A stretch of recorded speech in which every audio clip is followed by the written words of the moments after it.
What is going on, everyone? My name is Jared Haas, and welcome to a Viva Las Vegas Best Seat the Track. Joining me is, like I said, Bryan Gable. Who else? Bryan, it is a pleasure to have you this race weekend. You were here for the Fall Vegas race, and I want to talk about Vegas on the schedule. Last year, according to Jeff Gluck's Was It a Good Race poll, the second Vegas race was by far the worst race of them all, only getting 23%. Do you think Vegas deserves two race dates? I think with my opinion, I think it deserves one at least for the track. Whereas it deserves two, but it's kind of hard to justify the racing of Vegas to have two race dates. Hey Jared, thanks again for having me on. I've never been a huge fan of the racing at Las Vegas. I think the reconfiguration they did in 2006, where they added some banking into the track, I think that was an overall positive. But this has never been one of my favorite tracks. The fall race last year for the Cup Series was pretty rough.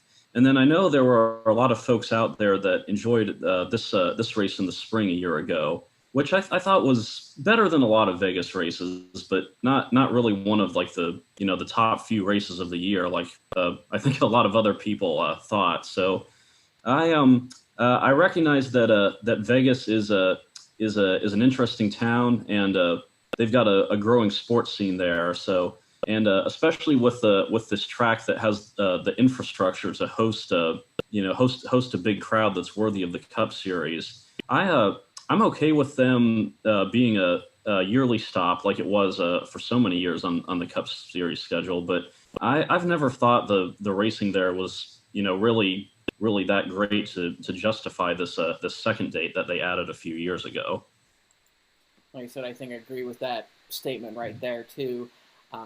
It's going to be interesting to see with this next gen car how, like I said, the racing's going to be. Look at last weekend at Fontana. We had cars that, people didn't want to go to Fontana. They wanted to make it a short track. Now people are raving about Fontana because it's so racy. So that's going to be a thing to watch, is how racy is this new car going to be? Are we going to have something like the Truck Series, or are we going to have something that happened in the last Cup Series race where it was kind of single file, kind of predictable type of race? But I do want to flash back to last weekend too, where towards the end of the race we had Chase Elliott, like I said, was put into the wall by his teammate Larson blocking him. What are your thoughts on that? Like I said, I am in the thought of, Larson's trying to protect his lead, and a little bit too late. We saw that in the truck race. Ben Rhodes tried to block, he got wrecked. Larson just got lucky, and Elliott got wrecked out. Yeah, I think it's one of those things that it really just comes down to two drivers, racing for the lead within the last 20 laps or so, and just some bad timing for both of them, and Elliott especially. I mean, don't think it was anything intentional on Larson's part, but it'll be something worth following going forward. That Elliott and Larson are going to keep battling for a few more wins before the year is out. But what I also know is that neither of them want to do anything that draws the ire of Rick Hendrick. You think about Chase Elliott just having signed that new multi-year contract with Hendrick Motorsports, and how Hendrick essentially brought him up through the ranks and helped really facilitate his path to the Cup Series. And then you look at Larson, who was out of the sport 2 years ago. Hendrick brought him back and turned him into a champion. So both of those guys, as much as they want to win races, and as much as they're going to be competitive on the same day multiple times throughout the rest of the year, they know that they don't want to get Rick Hendrick mad at them. And I think that's going to be the one thing that if there's any ill will lingering between Elliott and Larson after that, Hendrick is going to be the one thing that holds them back from turning this into some sort of full-blown rivalry. Yeah, like I said, there's not really a common thread of in-team rivals. So it's going to be interesting to see, if late in the season, like I said, if Elliott's trying to get that lead, how dirty does he race Larson? Last year, I think the stat was Chase Elliott finished second to Kyle Larson 4 times. So, wins are right there. You think you're going to, like I said, teammates, you want to be respectable, but we'll see how it goes, especially here in the Vegas. Larson looking strong, starting second. And that gets us into our picks in the race. And I do want to show the standings.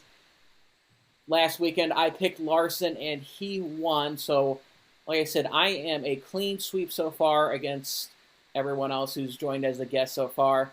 Hopefully, I can keep my streak alive. Like I said, we've got some good picks on here. I want to hear who you're picking to win.